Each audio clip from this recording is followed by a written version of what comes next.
Lord, I pray for this moment, for the words that I share, for the message that they carry. I pray that you shape it and you layer it with your presence, with your spirit, that we may each hear exactly what you know we need to hear this day. Lord, I pray that these words, the meditations of my heart, be pleasing to you, my rock and my redeemer. Amen. So this Sunday, we are observing Epiphany. Epiphany is actually January 6th, which here in the United States, January 6th is suddenly a very loaded date.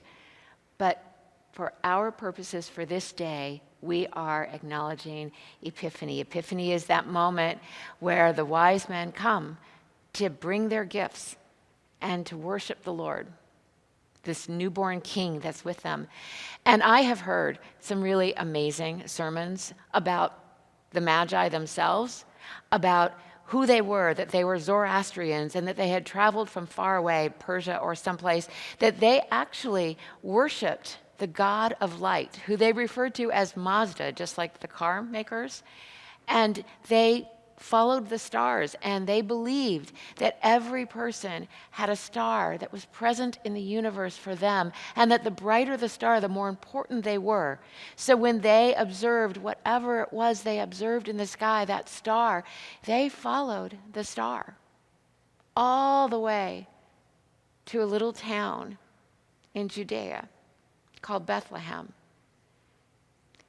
I have heard really excellent sermons about the gifts that they brought, the gold and the frankincense and the myrrh, and the meanings they carry. That these gifts of obvious wealth also carried symbolic power. Gold is a gift for a king, so it's recognizing the kingship of Christ. Frankincense is the incense that was burned in the temple, and it was forbidden to be used for private use, so this is a sign of the deity of Christ. And then myrrh, which was used also in the embalming process for those who had died. So it's a reminder of the price this Christ child would pay for each and every one of us. I have heard really wonderful sermons about all of these things, about how the first to come and actually offer gifts to the king and recognize this presence of God were not even Jews, but we're Gentiles, and the symbology of that saying that means this baby was born for all of us, just as the angels announced. I have heard all of that, but I got stuck this year on the fact that everything we know about Jesus, through all the Gospels and the teachings, we recognize Jesus is a very unlikely king. And that God has, throughout Old and New Testaments, God has always done things upside down and backwards to human expectations. God chooses a stutterer to speak to a Pharaoh. God chooses a child to become a prophet. God chooses to be born and flesh incarnate to a couple that is in an oppressed land and is being counted for all sorts of difficult political purposes. So why do we talk about the gifts as being worthy of a king when this is a king that doesn't seem to do anything like any other king we've ever seen? There's a really well-known story written by Henry Van Dyke called The Fourth Wise Men. And I'm sure you know this story. It's based on the fact that we really don't know how many wise men, how many magi, or even if they were all men, though that is most likely, traveled. The story is with the idea that there was another one who didn't quite make it in time, and it follows the journey. But I'm thinking about all the others. Do you remember that card that Robert showed a couple weeks ago that said, "Wise ones still seek him," that we sent out to families in our community to wish them a blessed Christmas time? What do those wise ones look like right now? You know, I have been caught up, as I'm sure many of you, with two very significant deaths that have been filling up the news reports recently, the death of Archbishop Desmond Tutu, who had such a powerful influence in South Africa in the ending of apartheid and the healing of that nation, of the bringing together of the black and the white communities in a way that they could form a government and a community together. Not saying it's perfect, not saying the work is done, but he did phenomenal things. And his latest work has been about healing the breaks between the issues of gender and sexual identity and orientation. There's been phenomenal work that he has done, and lots of reports on the news about his incredible career. And almost as popular, or in some circles more so, have been reports on the life of an actress, Betty White, who passed away just a few weeks short of her 100th birthday after 70 plus years entertaining. And the stories about her carry some similar weight as the ones about Bishop Tutu.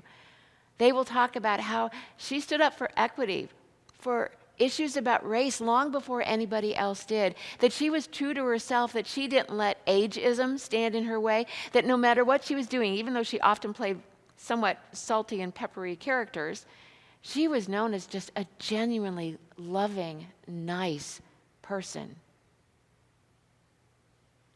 Maybe they're some of the magi that travel and follow the star just as much as those ones so long ago. But then I came across an article, and I want to share it with you. It's called The Notable Deaths of 2021. It goes on for pages and pages with a simple black and white image, a name, and then a description. It starts out, this was printed before Betty White and Archbishop Tutu. It starts out with Harry Reid, Senate leader behind the Democratic victories, and John Madden, the face and voice of the NFL. And then it goes on. It mentions New Zealand's first Booker Prize winner. It mentions the pioneer of evolutionary biology. It mentions the young female lawyer who won Roe v. Wade. It mentions artists and singers, evocative Irish poet, a path-breaking Ford Foundation president, the star of Chitty Chitty Bang Bang, the powerful wife of a Chilean dictator,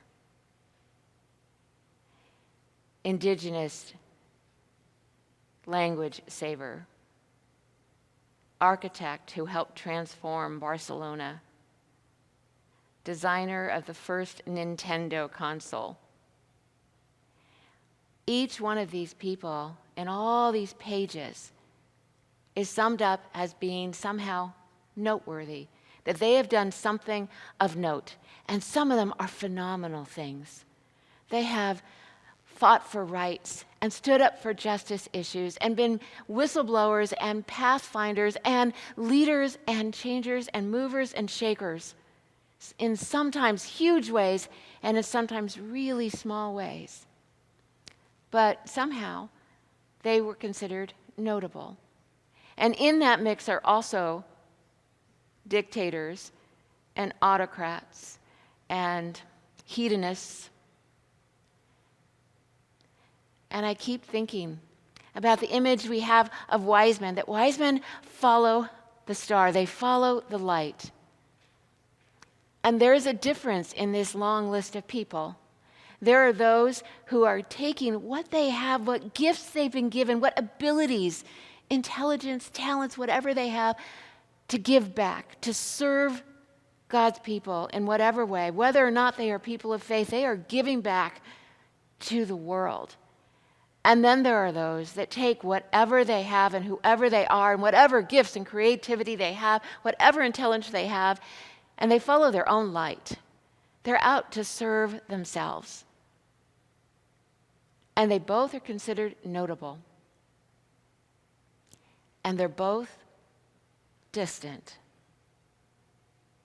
Because that's not us. It's inconceivable that I think about the people that have touched my life so deeply and know they're ever going to end up on some list of the notable people of that year. but they're notable to me. And I think about those we have lost this past year, here in this church community, in this family. I think of an HR leader who took their love of sports to build bridges between the workers and staff. I think of this individual who gave so thoroughly of herself, volunteering and serving in every capacity she possibly could. I think of mothers whose goal was simply that their children would know what it is to be loved and to share that love. I think of the people that have shaped who we are, each of us individually, and us as a community of faith. I don't believe there were 3 magi. I don't believe there were 4 magi. I don't believe there were 5. I believe the magi are still here, are still following the light that compels each of us to take our gifts, whether they be dramatic and powerful or simply everyday. When we give them thoroughly into God's use and back into our community, they become powerful. They are notable because God notices them. We, you and I, we are the magi. We follow the light of God's presence, and we are invited to give ourselves into that light with whatever it is we have, that God, through us, will bring light into every dark corner of the world.